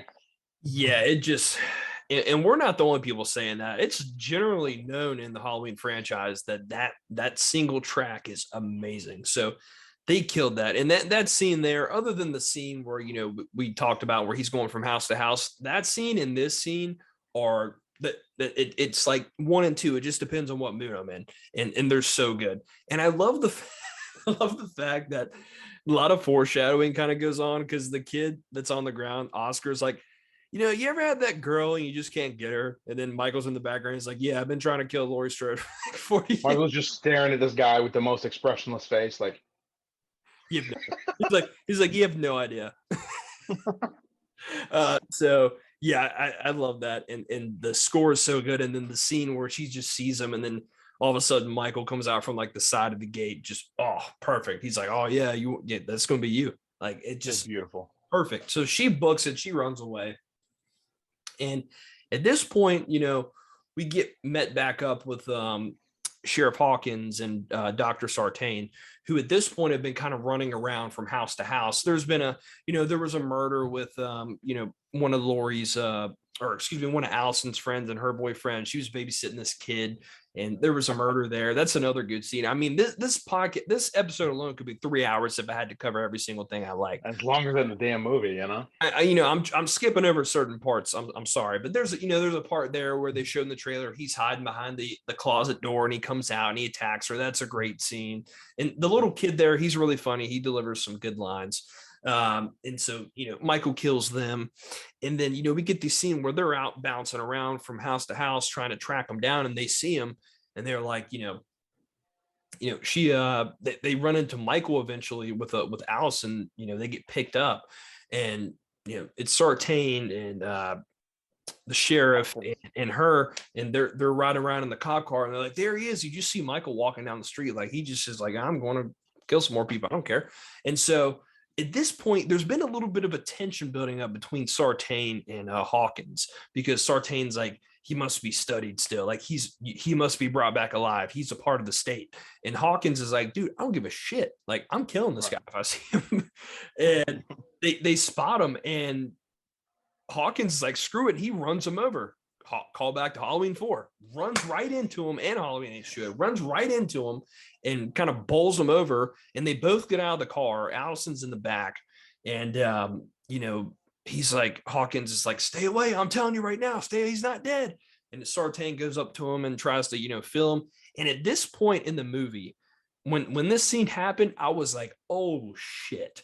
Because Sartain slightly pulls out like the little penknife he had early in the film, and then stabs Hawkins in the throat like 3 times, and he's gushing blood everywhere. And then all of a sudden he's like, dude, we gotta save Michael. He has to be saved. And he puts on the mask. I mean, it was fucking crazy, dude. Yeah. Now, I said in the beginning, I've got to judge this one harsher than the other ones. I can cut it no slack, because I've had 40 years to perfect this. And for the most part, they did. The weak link of this movie, in my opinion, is the twist of Dr. Sartain being the one who crashed the bus to get Michael out, and being the one who killed Hawkins to get Michael to Laurie. In my opinion, that is the weak link of the movie. I know it's the weak link of the movie because it was the major change after test audiences had seen it. For those who don't know, the original idea was that Laurie the night they were transferring him, 7 o'clock, where she's sitting out there in her truck drinking and crying and screaming. Instead of the cut that we got, she drove her truck into the bus and crashed it in an attempt to kill him. But obviously, being Michael Myers, he got out, and therefore all his rampage and all his killing from that point on, that blood is on Laurie's hands. Because of that fact, test audiences didn't like that. They didn't like the fact that Laurie caused the deaths of innocents by breaking him out. So obviously, this twist of Dr. Sartain being the one who's got to get on the bus and got to crash the bus, and he's the only survivor for some reason, and this twist reveal where he wants to feel what it feels like. Yeah, it fits well in this cut that we got, and it doesn't feel like an after effect or like a reshoot. But when we initially talked about this 4 years ago, I was okay with the twist. I get it because I got what the test audiences were saying with Laurie being guilty for all the deaths in this movie. I get that. But now that I've had about 4 years to dwell on it, I'm going to go back and I'm going to say I would rather see that. And that's a tough thing to say, man, to go back on that, because yeah, the test audiences are right. Like, all the deaths are on Laurie's hands. And that's a huge red stain on the screenplay. But I think what general audiences don't pick up on is the deeper reading between the lines with an idea like that. Right. I think the idea was that, yeah, all these deaths are on Laurie's hands because of her obsession and her bloodlust to kill this guy. Like she caused this. It's a self-fulfilling prophecy. Like the idea that she caused all this because she couldn't just let it go. I think, 4 years later, looking back on it, I changed my original opinion about the Doctor twist. I think the Laurie breaking him out and causing the deaths of innocents, I think would have been a lot deeper and more emotional and more impactful. But box office is box office. I totally get it. Test audiences say they don't like it. General audiences at the theater aren't going to like it. I get it. So I understand why they pulled the rug on that and put this other twist in, but it has become a weak link to me because I changed my mind and I would rather see it the original way.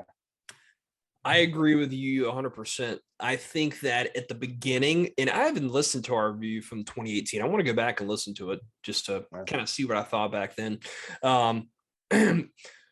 I agree. It is one of the weaker, probably the weakest part of the film is this character. Now, there are some good parts here and there that happen, with Sartain that I like, but I think it is probably the weakest part. I actually would have preferred them going like full on sin with Laurie being like, you know what, screw it, I'm gonna crash this bus and I'm gonna kill this dude, and then he breaks out. It just creates a bigger, like, what the fuck moment. Like, it works. And I wish they would have stuck with that.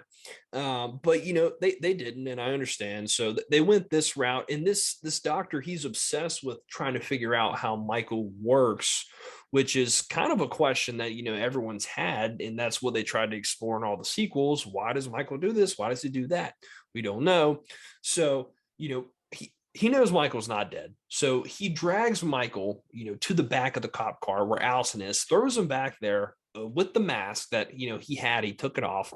And, he hops in the front, he's driving away. And then in his mind, Sartain is like, I want to see what happens if I put him in front of Laurie Strode to kind of make up for that lost connection. He's like, I want to see what happens. So he's trying to drive to her house and to meet them or whatever. And at this point, Michael's in the back. He's unconscious. As so is, Allison's freaking out. And, they're having this conversation. And all of a sudden she's like, I want to hear him speak. And she's like, well, he talked to me. I'll tell you what he said if you like stop the car and let me go. And then he's like, what did he say? What did he say? And then at that point they're arguing. And then Allison looks over and Michael all of a sudden has his mask back on and he's back alive. And then he stops the car.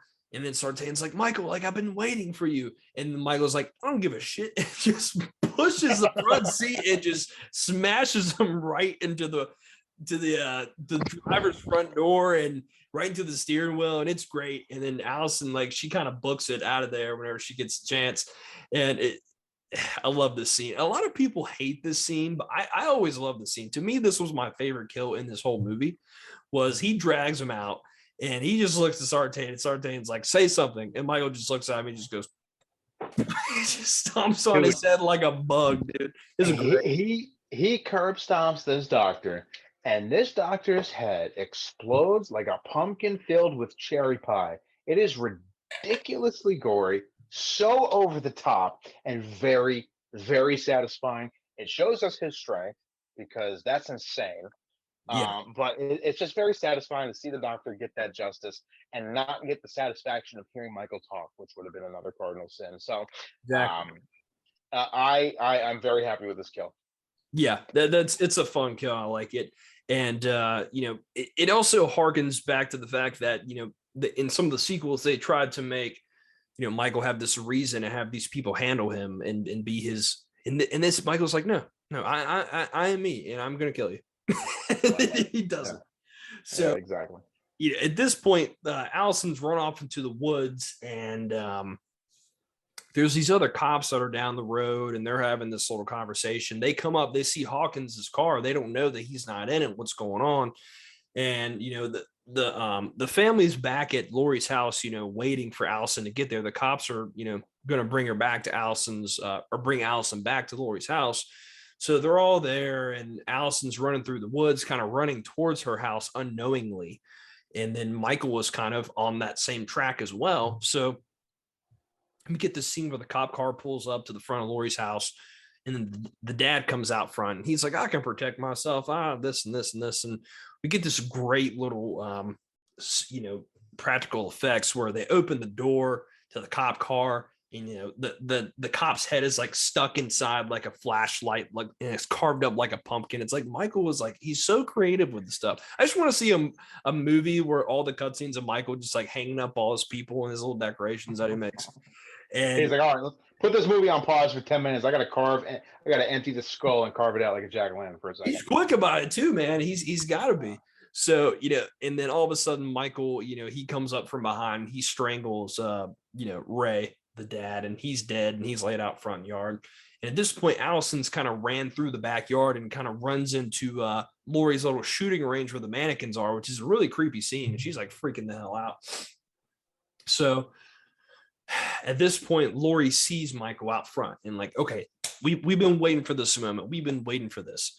And, he walks up front, and Laurie's got this, she's got this basement that's like underneath the kitchen island, and it's got like a remote control on it and all this stuff. It's really cool. And all of a sudden, she's looking for Michael. She's against the door looking for him. And then he breaks in, and he's got her by the head, and he's getting ready to take her out like quickly, just like that. I'm like, you've been waiting 40 years. You're getting ready to get killed instantly. And she's got the shotgun, pulls it right up to his hands that he's choking with, and blows two of his fingers off. It was incredibly gory, but Michael never utters a word. It's great. Yeah, he grunts. It's the most noise he makes. He does the original and this movie. He goes like when his fingers get shot off, and the sound effect, the sound editing in this scene was very, very good. Him grunting in that scene, I'm glad he did it, because it really shows you, like I said in one of these movies, man, one of these other reviews, I think, if you saw Batman cry on scene, it would have way more of an emotional impact than seeing some random guy cry on screen. Same goes for Halloween. If you hear Michael Myers wince in pain, then you know that shit hurt. Are you saying it insists upon itself? It insists upon itself. It insists upon itself, Chris. Oh my god. So yeah, that's a good scene. And Michael breaks in, and they're out hiding and below in this little thing, in this little bungalow area. And and then we get this scene where Laurie, she opens up the top after she shoots, and she's looking for Michael, and she can't see him. And this is when you get like an overload of callbacks and like 5 minutes, because you get the scene where she's stalking him, and then you get the scene where she's looking in the closet just like he did in the first movie, and then she's looking at all these areas and she's trying to hunt him down because he's hiding from her. The roles have been reversed, where she's the hunter, he is the hunted, as opposed to the first film. And then he breaks out of nowhere, and they're struggling, and then he throws her over the ledge like at the end of the first film, kind of, and he bends over and looks, like Loomis did in the first film, and he sees her, and then he hears Allison walk in the house down low. So he kind of looks away for a second, then he comes back and looks down, and she's gone, just like the first film. And the whole time I'm in the theater, I'm just like, oh my God, this is crazy. Yeah, it was one of those, just like in the beginning, where you look out the window and you see Laurie standing where you'd expect Michael to be standing, and that and the falling off the balcony and being gone when you look back, those two combined with the original idea that Laurie Strode caused all this, and that morally gray, is she to blame for this? Is she the bad guy of this movie? Like, that all, I think, just it ties together very well. Yeah. And people who aren't willing to dissect it, like most general audiences, they're not going to pick up on that. And I just, the balcony, the window, they're causing all the mayhem. It works really well. And it's more than just a callback, because it's, like I said, it is a fine line between just references and allegory. And that is good allegory when you think about it like that. Yeah. So they do such a good job with that stuff. It's incorporated so well. It's not cheap. It works.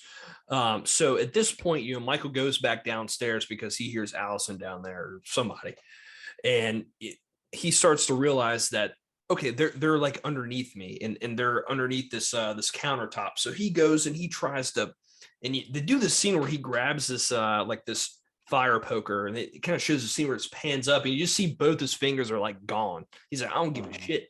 I'll go with 8 fingers. I don't care. So, and he goes, and he's so strong, and he pushes this thing over, and this whole time Karen's like, I can't do this, Mom, like I'm not ready for this. And her and Allison, the same, they love each other, and I'm like, damn, like she's really like kind of punking out right now. And then she, Michael kind of steps in front of the doorway, and then she flips the gotcha, and then shoots him. And then I'm like, I fell for that. I can't believe I didn't see it coming, but I fell for that. They did a really good job with that little bait and switch there. Yeah, dude, it got me too. I fell for that too, because she was very convincing. Like, Mom, I can't do it. Like, dude, you spent basically half the movie talking about how your childhood was so tough because you were trained to fight and trained to shoot, and then the push comes to shove, you're just gonna cry about it. Like, Exactly. it got me.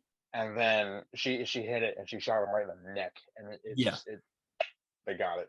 that was great. And then in the background of that, you see Laurie, and she does kind of like the face reveal out of the dark that Michael always does. And then she's like, Happy Halloween, Michael. And then she stabs him, and then they're all piling up on him. And then, they end up kicking him down into the basement, down the ladder, and they end up kind of running in there up top. And they're struggling for a bit, and then Allison grabs a knife and stabs him a bunch, and he kind of falls back. And at this point, they've got him down there. What are they going to do? Laurie has this thing where she pulls this lever, and it just shuts over the top with these like bars. It's like a trap. They've got him trapped in there, and they do a nice little job, dude. Like, it's not a cage, like it's a trap or whatever. And they've got Michael like trapped down low, like in this basement. And then Laurie's got this whole thing where she starts turning on all this gas and all these lighters, and they light this matchstick, and Michael's just standing there. He's like, dude, I'm fucked. And they throw this dynamite stick down there, and this big fire just explodes, and he's down there trapped. There's nowhere he can go. And they did a really good job of honestly making, for the first time in any of these movies, where like I kind of felt like, oh, dude, Michael was like, he's toast. Like, he's done. Yeah, even he was looking up the stairs, and the big thing is like projecting these emotions onto an emotionless mask. As he's looking up the stairs, as the fire engulfs the basement behind him, like he's not ducking for cover or trying to get out or anything. He's just like, yeah, you got me. Yep. He is pissed, dude. You can feel it like through the screen. And he is Mhm. okay. And Yeah. at that point, they kind of run out of the house. They've defeated Michael in their eyes, and the house is burning up in the flames. And then we get this scene where they're running out to this truck and they're cutting away, and we get this scene where they cut back to the basement, but Michael's not there anymore. And at that point, that's when I was like, nah, okay, he's not dead. He's gonna figure a way out of this. Don't worry. And they hop on this truck that passes by, and all three of the girls live. The house burns down to the ground, and that is Halloween 2018. It sure is. It sure is. Now, I texted you a couple weeks ago about the alternate ending to Halloween 2018. I never told you what it was, but there was this. It's pretty much the same thing, but at the end, it's Laurie and Michael, really fighting tooth and nail. And I think they shoot him, which you see it in the actual movie in her house. There's a crossbow, and they shoot Michael with it a couple times. And it's both of them like outside, where like she kind of like is like really beaten up from injuries and whatever. And we get this ending where they hop on the truck and they leave, or they get out somehow and they're fine. You see this scene where Michael like kind of like just goes and falls against like this tree, and he's like breathing like really, really heavy. And then the film cuts out and like he stops breathing, and it's like perceived that he died.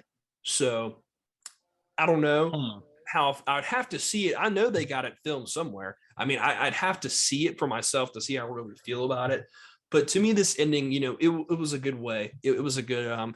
If they ended with this film, if this was just a one-off, like no matter what, we're not making any sequels, I would have been okay with it. And even though they've made sequels, I'm still okay with it. Yeah, I feel like that ending might not have been as climatic as they planned. And obviously, we talked about with H2O and Resurrection, there's that contract agreement where with the Akkads, where you can't permanently kill Michael Myers. I don't know if that's still in effect. I don't know if that's still legally binding with the I don't Akkads. think it is. Okay.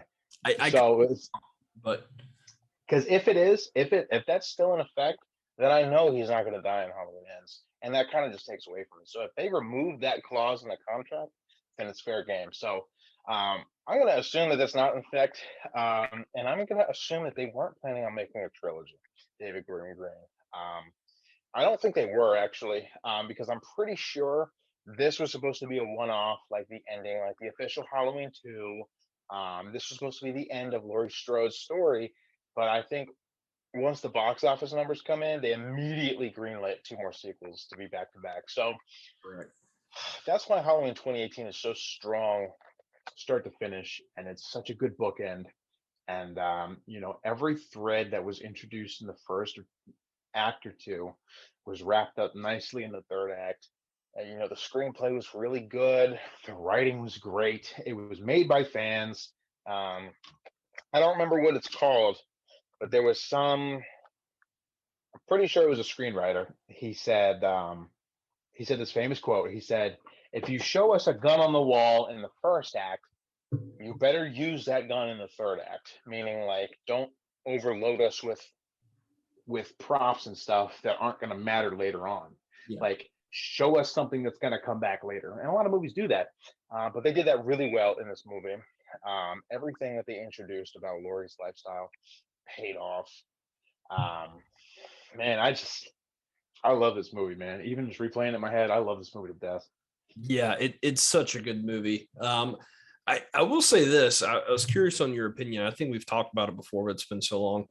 What did you think about them naming this film just Halloween as opposed to Halloween blah blah blah blah blah or Halloween 2 or what? How do you feel about them just calling it Halloween? I'm okay with it. I don't care. I feel like it would have been hokey or cheesy to call it Halloween Returns. And I said this 4 years ago when we initially reviewed it, like the week after. I was like, just call it anything, man. Call it Halloween Returns or The Last Halloween or whatever. Now that I've grown a little bit more, I could say, dude, you don't need a subtitle. Just Halloween. The fans have taken it upon themselves to call it 2018.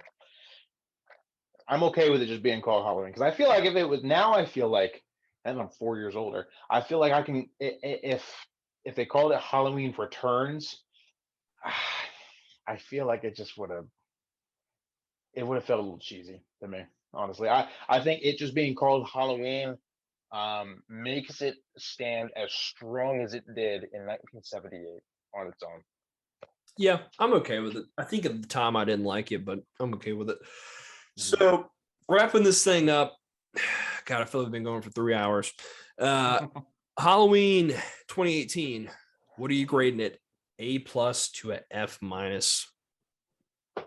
Now you can rest assured it's not going to be an F minus. Okay. Now, I said in the very beginning of this, you got to judge this one way stricter and way harsher than the other ones because you've had so long to perfect it. We as a species have been making movies for about 100 years now. If you screw up, you're gone, dude. There's no excuse to get something wrong nowadays. There's no excuse for a bad movie in 2018 and beyond. Like, there's just no excuse for it. There's never been a surplus of entertainment mediums and talent and just possibilities than there is right now. So I understand why you went wrong with the Cult of Thorn back in the 90s. I understand why you went wrong with the reality TV in 2002. You were still finding your footing. I understand why you went wrong with ever thinking you had the balls to do this in 2009. I understand it, but we've come so far that you've got to know going into it. The market is very competitive right now for good movies. So you have to nail it. You have to. And so for that, I have to critique it like I'm critiquing, like if I run my own business and an employee who has been here for 10 years is making the same mistakes as someone who's been here for 10 days. Obviously, you can't judge those the same. You know, Halloween 6, Halloween Resurrection, been here for 10 days. Halloween 2018, you've been here 10 years. Been here 40 years, but we'll make an exception. I'm just saying I'm going to judge you more harshly because there's no excuse to screw up. With that being said, this movie absolutely start to finish nails every aspect, all the way down to the editing and the pacing, to the color grading, to the sound design, obviously, the score, the character, the Michael Myers, the kills, the impact, the dialogue, even the humor, the cinematography, the color grading, the pacing definitely is a huge one for me. It's really good. Really just cut the like start to finish, dude. You succeeded here, and let's face it, you had a big uphill battle with this one. Um, because I'm judging it more harshly, I have to go back to my original four cardinal rules of horror movies. I got to bring that back. I kind of loosened up a little bit on the last couple movies because you were getting experimental, but I'm going to bring it back now because there's no excuse here. So my four cardinal rules for any of those who missed it: don't show me the monster. Don't only rely on jump scares. Be scary at all times, not just when the threat is on screen. Push the boundaries. You nail all four of these, you got an A. Don't show me the monster. This movie does as good a job at concealing Michael in shadows as the original one did. Not to mention, he looks the absolute best he ever has. We never ever get a full body shot of him. He's always concealed in shadows. He's concealed in motion lights that cut off. Whatever it is, you don't get a good look at him, and you've never wanted to look at him more. And it hides his face, obviously. So you nailed it. You got that. You got that locked. Don't rely on jump scares. No, you did not just rely on jump scares. Yeah, there were some jump scares in the movie, but man, a lot of the scare in this movie comes from how threatening he is and how well he's written. So you actually feel like, dude, I'm in danger in this bathroom stall. I'm in danger with him out on the street. Like, and it's not just him popping out from behind a closet door. There's more than that. So you nailed that too. The third rule: don't just be scary when the threat's on screen. Be scary at all times. I felt the gravity of the situation. I felt the presence of Michael being back in Haddonfield. It emanated through all the actors, it emanated through the whole society that we saw on screen. We felt it. It was real. Kills were happening on screen and off screen. The kills off screen that were just alluded to, it was still happening. So Yeah, I felt the threat at all times. I really did. Now, pushing the boundaries. This is where it gets hard because the more time goes on, the more impossible it is to succeed at this rule. So many movies are made every year. It's getting harder and harder to do something revolutionary. So, did this movie push any boundaries for 2018? I have to say it didn't. The violence against kids, which I said I loved, was already done the year prior with it. The goriness that was done 9 years earlier with Rob Zombie, right? Um, the storytelling and the bringing characters back, yeah, okay, but everything's been doing it ever since Star Wars 7 in 2015. Every franchise trying to bring back their legacy actors. So I'm not going to say that it pushed any boundaries. I will give it an honorable mention, though. That's very specific to this franchise. Slasher movies have not been popular in decades. They haven't been good. We've had bad sequels, bad ripoffs, comedy movies, but this movie succeeded at making slasher subgenre movies relevant again. It made me want to see another Scream. It made me want to see another Friday the 13th. If you can do another Nightmare on Elm Street as good as you did this, I want to see that. So it brought a subgenre of horror back from the dead when all we have now is like paranormal and sci-fi horror and like really artsy fartsy like emotional horror, whatever. But this movie, slasher movies are weak compared to what we got now, but it made a slasher movie that holds up against some of the other stronger horror movies we got now. So, with that being said, you followed three of my four rules, and you did an amazingly kick-ass job of doing it. I love you to death. I grew up with Halloween 4. If I didn't, you'd be my favorite. For that, I gave Halloween 4 an A minus. I'm gonna give this movie a B plus, which is my third highest on the grades. And if Halloween 4 didn't exist, it would be higher than that. But I have to give it a B plus out of fairness because I have to be harsher on this movie than anything else. So B plus in 2022 and beyond, that's a huge win in my book. So don't look at that as a loss.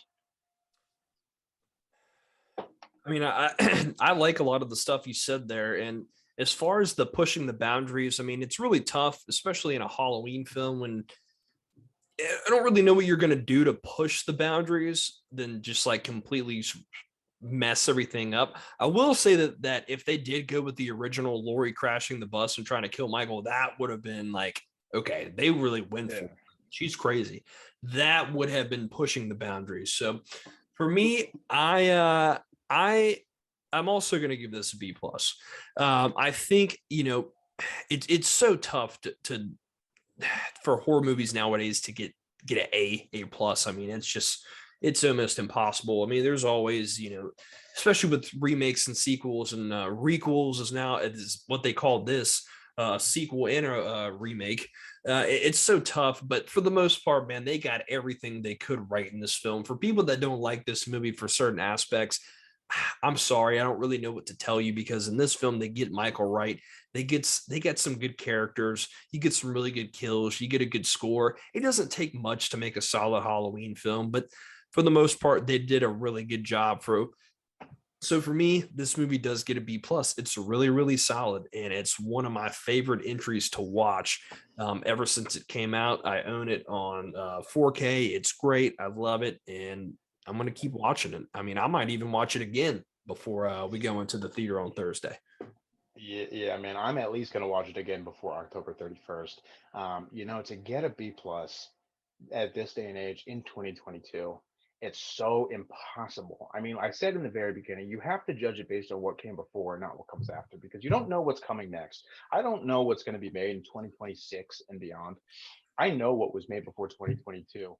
And it's a lot of shit, man. Yeah, a lot of shit.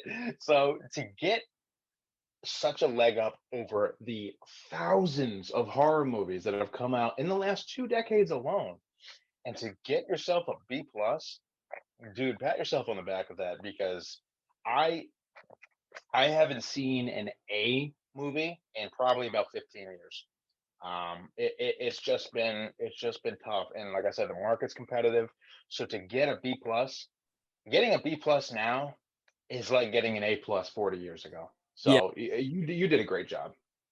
Yeah, absolutely. They did such a good job with this film, and I love it. It's such a good movie. They get Michael right. They get some of the characters right, and they do so much good in this film. Some nice callbacks to everything. It's not done where it's distasteful. It's done the right amount. So this movie gets a B plus as well for me, and I've enjoyed it ever since it came out.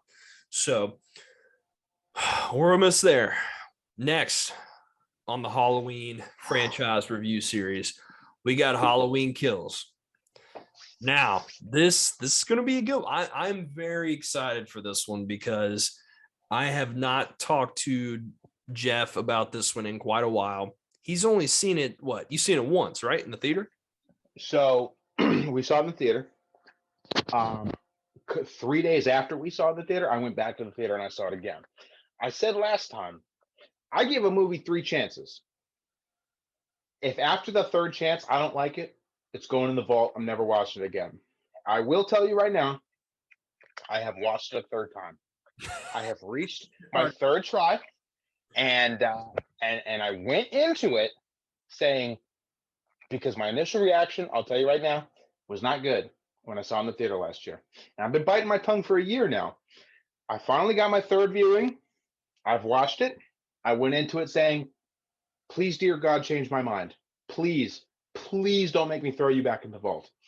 And whether it changed my mind or it didn't, I will reveal tomorrow. That's right. So for me, yeah, we saw this in the theaters together last year, and I got to be honest with you. When I saw this movie for the first time, I hated this movie. I was so pissed. I could not stand this movie. I was willing to say it was the worst in the franchise. I hated it that much. Wow. I despise this movie. Anyone that said a good thing about it, I was like, you're stupid. You have no idea what you're talking about. Get away from me. I hated this movie. With that being said, I let some time go by. Once it came out on for release, I bought it on 4K. And then one day this past summer, I had the chance. I didn't have anything going on. So you know what? I'm going to give this film another chance. I'm going to watch it. And I will say this time when I watched this film, I did, just like with Halloween 5, I did a big 180. Everything just started to click with me.